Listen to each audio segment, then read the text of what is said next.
नमस्कार, मैं हूं आपके साथ इश्तियाक अहमद और आप देख रहे हैं आर्य न्यूज। स्वागत है आपका ख्याल आपके में। और आज हम ख्याल आपके खास प्रोग्राम में बात करेंगे देश में बढ़ते ओमिक्रॉन के मामले पर। और देश में ओमिक्रॉन के बढ़ते मामले जा रहे हैं और इसको लेकर राज्य सरकारों ने प्रतिबंध लगाना भी शुरू कर दिया। और पूरे देश में अगर बात की जाए खाली ओमिक्रॉन वेरिएंट के मामलों की, तो देश में कुल मामले बढ़कर अब 73 पर पहुंच गए। और ओमिक्रॉन के मामलों में महाराष्ट्र टॉप पर है और महाराष्ट्र में लगातार केसेस सामने आ रहे हैं। और ओमिक्रॉन वेरिएंट वाले कोविड मामले बढ़कर अब 32 हो गए हैं। इधर राज्य में स्वास्थ्य विभाग ने अलर्ट जारी किया हुआ है और चिंता जाहिर की जा रही है कि केसेस जनवरी और फरवरी में रफ्तार पकड़ सकते हैं। और इधर मुंबई में 31 दिसंबर तक धारा 144 लागू कर दी गई। और महाराष्ट्र में बुधवार को ओमिक्रॉन के 4 नए मामले पाए गए हैं। और राज्य में कोरोना वायरस के नए स्वरूप के मामलों की संख्या बढ़कर अब 32 पर पहुंच गई। और वहीं मंगलवार को 8 मरीजों में ओमिक्रॉन की पुष्टि हुई थी और इनमें से 7 मुंबई के थे। महाराष्ट्र में कोरोना वायरस संक्रमण के ओमिक्रॉन स्वरूप के मामले में जनवरी में तेजी आने की आशंका जताई जा रही है।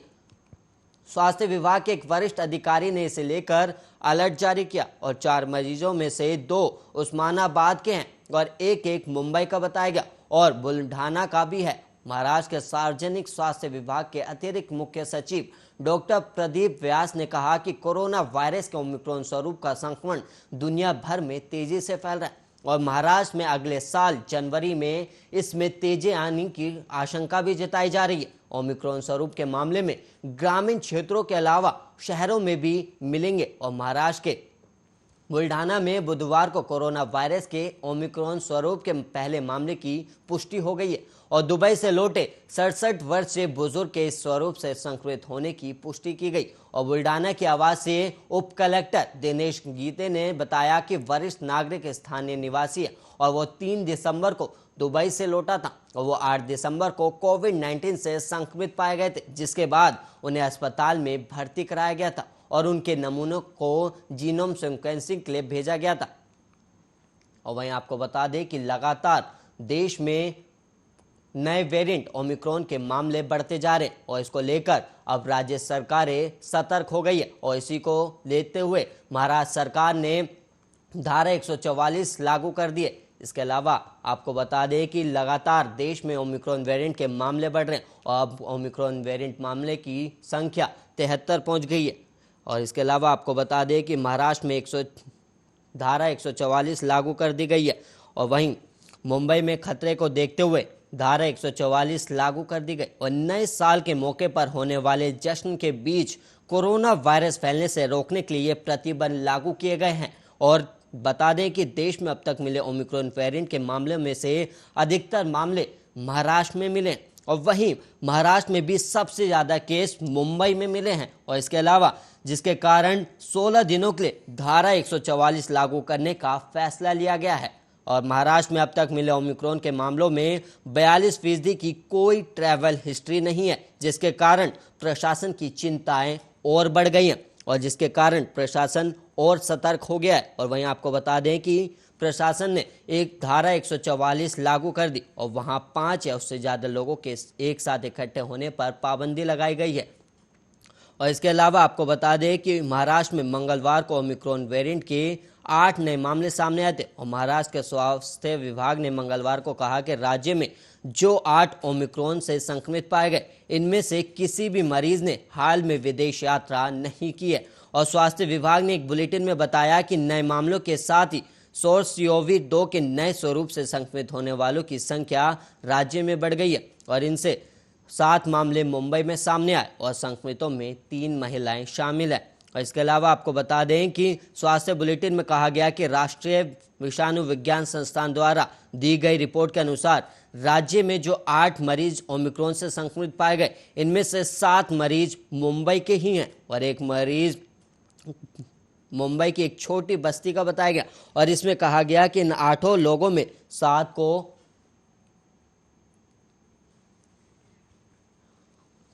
और वहीं आपको बता दें कि ओमिक्रॉन वेरिएंट के खतरे को देखते हुए मुंबई में धारा 144 लागू कर दी गई और इसके अलावा आपको बता दें कि स्वास्थ्य विभाग ने बताया कि सभी संक्रमित 24 से 41 आयु वर्ग में हैं और इसने बताया कि 8 में से 3 में लक्षण नहीं दिख रहे और जबकि 5 में संक्रमण के सिर्फ हल्के ही लक्षण सामने आ रहे हैं। और बुलेटिन में यह भी कहा गया कि प्रारंभिक सूचना के मुताबिक इनमें से कोई भी दूसरे देश से नहीं लौटा है और ऐसे में स्वास्थ्य विभाग और प्रशासन की चिंताएं और बढ़ गई हैं। इसके अलावा इसमें कहा गया कि ओमिक्रॉन से संक्रमित लोगों में से एक ने बेंगलुरु की यात्रा की थी जबकि अन्य ने नई दिल्ली का दौरा किया था।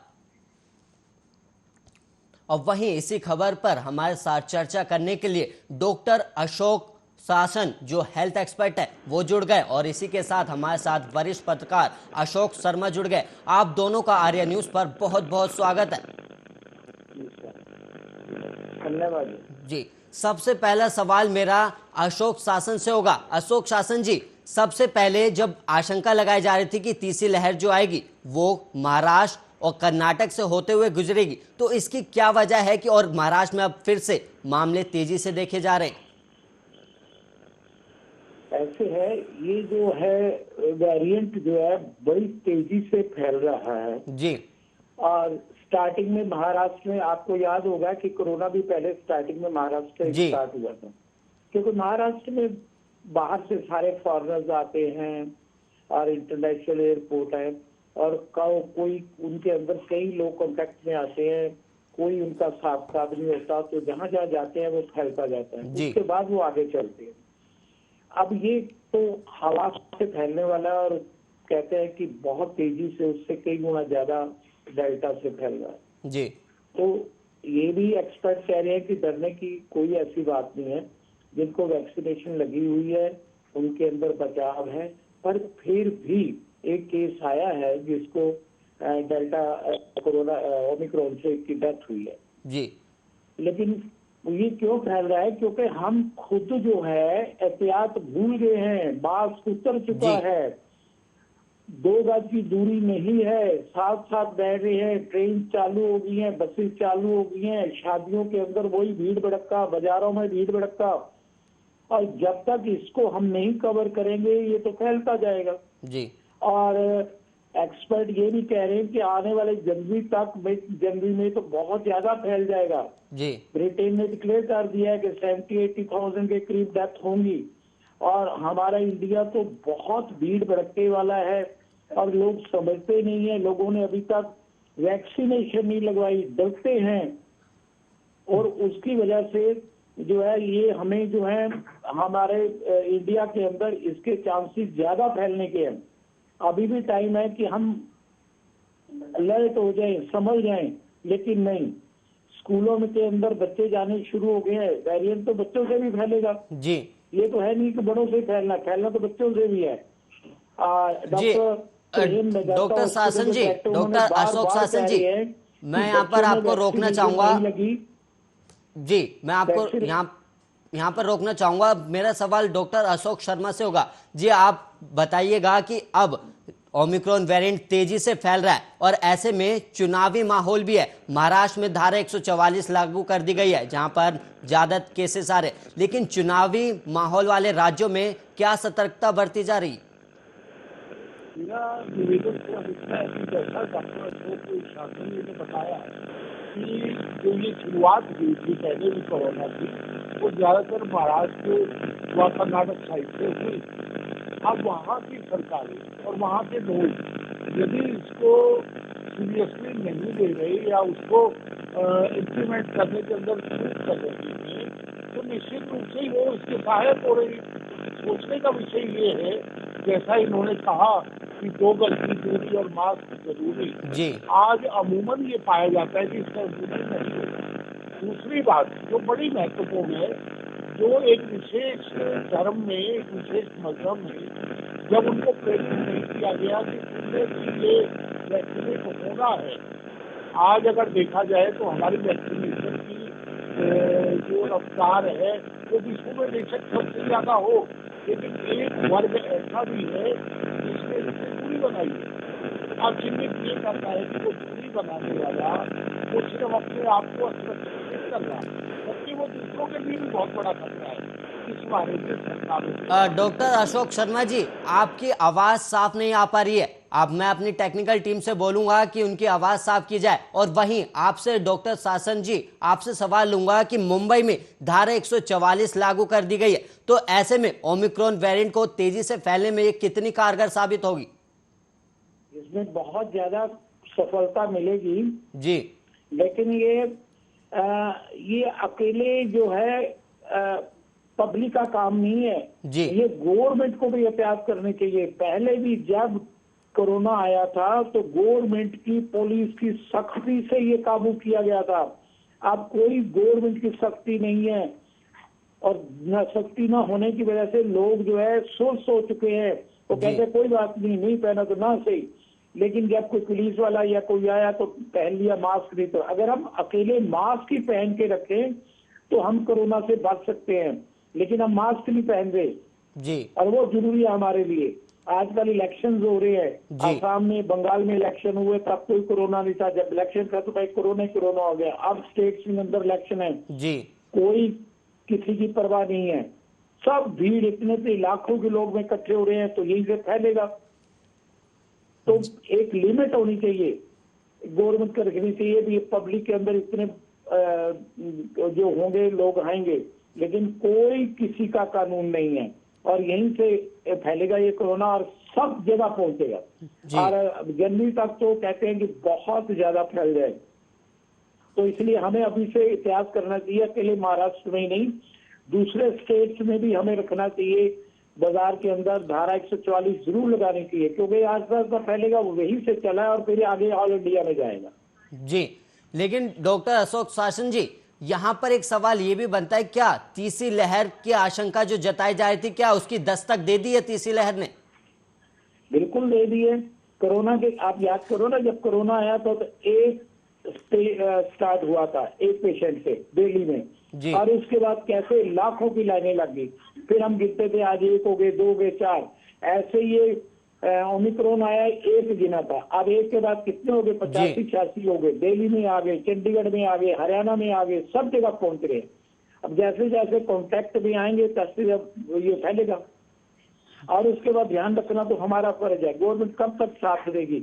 हमारी पब्लिक इसको नहीं ध्यान रखती ना, लोग उसको सीरियसली नहीं ले रहे, लोग सीरियसली नहीं ले रहे इसको। और हमें जब तक सीरियसली नहीं लेंगे नहीं होगा। ऑफिस के अंदर किसी भी ऑफिस पे चले जाओ, सब जगह बगैर मास्क के बैठे हुए हैं और साथ साथ जुड़ के बैठे हुए हैं। जो पहले था दूर दूर की दूरी थी नहीं। ट्रेन में चले जाओ वही भीड़ भड़कता है, स्टेशन पे चले जाओ, कहीं चले जाओ, बाजार में चले जाओ, सब जगह रश है जी। और ये हमारी 2 गज की दूरी और मास्क जब तक नहीं होगा तो ये फैलता जाएगा। तो ओमिक्रॉन तो बहुत तेजी से फैल रहा है। अभी ये हमारी किस्मत अच्छी है कि कहते थे इससे कैजुअलिटी कम हो रही है, लेकिन डेथ तो हो चुकी है। जी, ब्रिटेन में पुष्टि हो चुकी है इस चीज की। कोई भी वैक्सीन असर नहीं कर रही है जी, वैक्सीन ना कारगर है।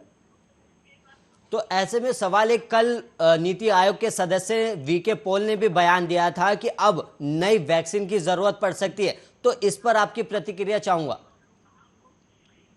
देखो, वैक्सीन जब तक कह तो रहे हैं, ये भी कह रहे हैं कि 3rd डोज भी चाहिए, जब तक उसके ऊपर कोई रिसर्च नहीं हो सकती तब तक कुछ नहीं कह सकते जी। जब तक रिसर्च नहीं है कुछ नहीं कह सकते। तो ये तो बहुत जरूरी है। अभी तो जो वैक्सीनेशन ऑलरेडी लगी हैं उसी से ही चल रहा है गुजारा, लेकिन वैक्सीनेशन क्या करेगी जब तक हम अपने आप को कंट्रोल नहीं करेंगे? हमें भी तो कुछ करना पड़ेगा। ये अकेले गवर्नमेंट का काम नहीं है, पब्लिक का काम है, उसको सीरियसली ले। सर, डॉक्टर अशोक शर्मा जी, आप दोबारा से जुड़ गए हैं और अपनी बात पूरी कीजिएगा। जी, हमारी संपर्क फिर से टूट गया है। आपसे ही सवाल लेना चाहूंगा डॉक्टर अशोक शासन जी, अब कई राज्यों में मामले बढ़ रहे हैं, जो चिंता का विषय भी बना हुआ है, तो लोग इससे कैसे सतर्क रहे? क्योंकि लोग अब मास्क लगाना भूल गए, सोशल डिस्टेंसिंग भूल गए, और लोग, जो भारत सरकार है वो लोगों को वैक्सीन के लिए जागरूक तो कर रही है, लेकिन लोग वैक्सीन नहीं लगवा रहे। ऐसे में वो कैसे सतर्क रहे? जब वैक्सीन ही नहीं निकलवानी तो सतर्क क्या रहेंगे? उनको ये समझ ही नहीं कि वैक्सीनेशन का क्या रूल है। हम कुछ हद तक बच तो सकते हैं, लेकिन लोगों में एक बगैर धारणा है, मैंने सुई नहीं लगवानी, मेरे को ये हो जाएगा। कल मैं टीवी में देख रहा था, बिहार के अंदर एक लड़के को लगा रहे थे वैक्सीनेशन, वो कह रहा था नहीं मैंने नहीं लगवाना, मेरी शादी है अगले महीने। जी अब बताओ इसका उस शादी से क्या रोल है? लेकिन क्योंकि उनके दिमाग आना पड़ता है, इलिटरेसी, उनके दिमाग के अंदर गलत चीज भर दी गई है कि वैक्सीनेशन से ना जाने क्या हो जाएगा। जी लेकिन ये नहीं सोचते कि लाख करोड़ों लोगों को लग चुकी है और उसमें हमारा फायदा है। ये जो इलिटरेसी है, गांव गांव में जाके जब तक लोगों को नहीं बताएंगे वहाँ के हेल्थ वर्कर या आंगनबाड़ी वाले, तब तक उनको समझ में नहीं आने का। आधे लोगों ने लगवा लिया, आधे ने नहीं लगवाया, तो हिसाब तो बराबर ही है। जी उन्होंने जाना भी है, घर से निकलना भी है, बाहर भी जाना है, तो ये नुकसान होता है हमारे लिए। जी। वैक्सीनेशन लग चुकी है, ये साबित हो गया है कि वैक्सीनेशन से 70% बचाव हो जाता है, जी लेकिन फिर भी बचाव तो करना ही पड़ेगा। जी, बचाव बहुत जरूरी है। और ऐसे में एक सवाल यहाँ पर यह भी बनता है कि अब ब्रिटेन में एक व्यक्ति की मौत हो चुकी है और जो हेल्थ एक्सपर्ट थे या जो विशेषज्ञ थे हेल्थ के, वो ये मान रहे थे कि ओमिक्रॉन वेरिएंट पर वैक्सीन के लिए हमें और समय चाहिए या फिर और संक्रमित होंगे तब जाके इस वेरिएंट को कैसे लड़ा जाए उस पर पुष्टि की जाएगी। लेकिन अब ऐसे में सवाल यह है कि कितने लोग संक्रमित होंगे तब जाकर इस बात पर खुलासा हो पाएगा कि ये कितना वैक्सीन इस पर कारगर साबित होगी। देखो, जो रिसर्च चल रही है वो तो रिसर्च चल रही है कि इसके ऊपर जो है नई वैक्सीन का क्या रोल होगा, पुरानी का कितना है। अभी तक पूरा रिजल्ट आया नहीं है, जी पूरा रिजल्ट नहीं आया कि जो हमारी पहली वैक्सीनेशन है वो इसके ऊपर कितनी कारगर है। जी अभी तो अंदाजा ही चल रहा है। जी वो थर्ड वैक्सीन डोज की भी बात कर रहे हैं, थर्ड डोज की, लेकिन इंडिया के अंदर अभी थर्ड डोज के लिए पूरी तरह से तैयार नहीं हुए। लेकिन वो है कि इसका रोल क्या है, थर्ड वैक्सीनेशन का असर होता भी है या नहीं है, इसी के बारे में ही अभी तक पूरी तरह से कंफर्म नहीं है। जी नई वैक्सीन को आते आते समय लग जाएगा। जी अशोक शासन जी, मैं यहाँ पर आपको रोकना चाहूंगा। अब मैं सवाल वरिष्ठ पत्रकार अशोक शर्मा से लूंगा। अशोक शर्मा जी, आप ओमिक्रॉन के वेरिएंट जो है वो मामले जो बढ़ते जा रहे हैं और ऐसे में रैलियां भी हो रही हैं, तो ऐसे में लोग कैसे सतर्क रहें या फिर जिम्मेदारी किसकी बनेगी अगर तीसरी लहर आती है तो? जिम्मेदारी निश्चित रूप से सरकारों की, प्रशासन की जी और जनता की स्वयं है। जी आप एक बात मान के चलिए कि यदि हम 2 गज की दूरी नहीं रखेंगे, जी यदि हम मास्क लगाना जरूरी नहीं रखेंगे जी सतर्कताओं में, तो निश्चित रूप से ये जो तीसरी लहर आने की आशंका डॉक्टर अशोक जी ने बताई है, जी वो निश्चित रूप से हमें बहुत बड़े खतरे में डाल देगी। जी लेकिन सबसे बड़ी संवेदन शून्यता ये है कि या तो हम पूरी तरह बंद हो जाते हैं या पूरी तरह खुल जाते हैं, जी बीच वाली आदतों में। और एक बात मैंने पहले कहनी चाहिए थी, वो मैं स्पष्टतः कहूं कि आज अगर हम 130 करोड़ को वैक्सीनेट कर चुके हैं, तो ऐसे बाकी और कौन है जो वैक्सीनेट होना नहीं चाहते। जी आज उनको, जबकि केंद्र से लेके राज्य सरकारें और प्रशासन बार बार सुविधाएं मुहैया करवा रहा है, मुफ्त में लगा रहा है, लेकिन वो लोग जो नहीं होना चाहते उनको चिन्हित क्यों नहीं किया जा रहा? वो अपने आप में बेशक इस बात के सबसे बड़े वाहक है। वो तो कोरोना कैरियर है। जी अच्छा, फिर जो बाहर से आ रही है, हमें इतनी जल्दी क्या है जो हम, अगर वो फ्लाइट जैसे जिन लोगों ने, जिन सरकारों ने अपने देश को सुरक्षित और संरक्षित रखना है, जी वो थोड़ा और विलंब से खोल लेते। और अगर खोलना था तो एयरपोर्ट या हमारे जो इनकमिंग पॉइंट्स हैं उनके ऊपर पूरी सतर्कताएं क्यों नहीं की गई?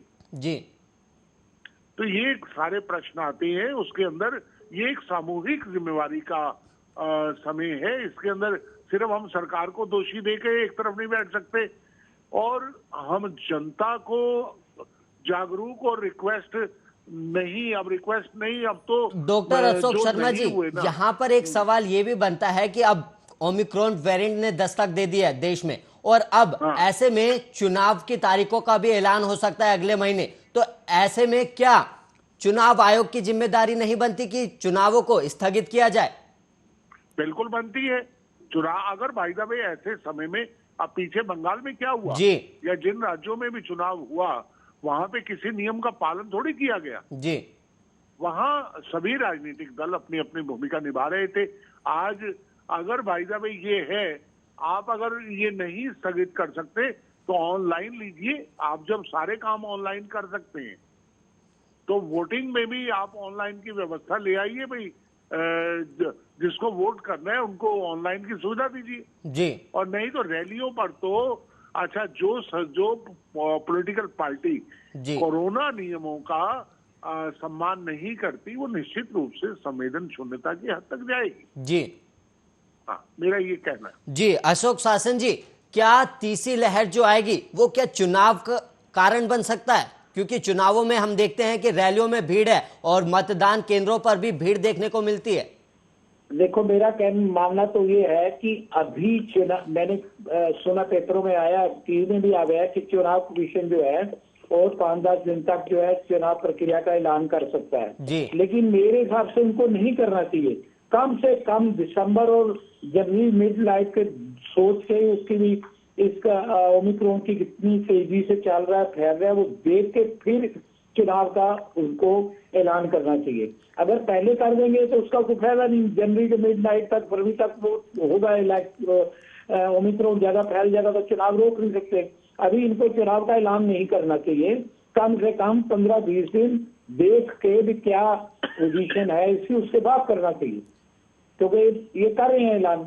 और अगर एक बार ऐलान हो गया तो सुन लो, फैल गया। जी अब लीडर्स को नहीं पता है कि इतना पब्लिक इकट्ठी कर रहे हैं हम और कोरोना फैल रहा है और सब जगह रैलियों के अंदर कर रहे हैं, तो कुछ हद तक तो ये नेता लोग और ये चुनाव आयोग भी इसके लिए जिम्मेवार है। जी जब इनको नजर आ रहा है, सब कुछ आ रहा है, तो उसके बावजूद ये कर रहे हैं, ये मेरे हिसाब से गलत। जी डॉक्टर अशोक शासन जी और डॉक्टर अशोक शर्मा जी, आप दोनों का बहुत बहुत धन्यवाद हमारे साथ चर्चा में जुड़ने के लिए। और वहीं आपको बता दें कि अब देश में ओमिक्रॉन वेरिएंट के 73 मामले सामने आ चुके हैं और वहीं सबसे ज्यादा महाराष्ट्र में 32 मामले सामने आए और ऐसे में मुंबई में धारा 144 लागू कर दी गई है। और वहीं इसी के साथ इस बुलेटिन में और इस प्रोग्राम में इतना ही, और ऐसे ही देश और दुनिया की तमाम खबरों के लिए आप बने रहिए आर्या न्यूज के साथ।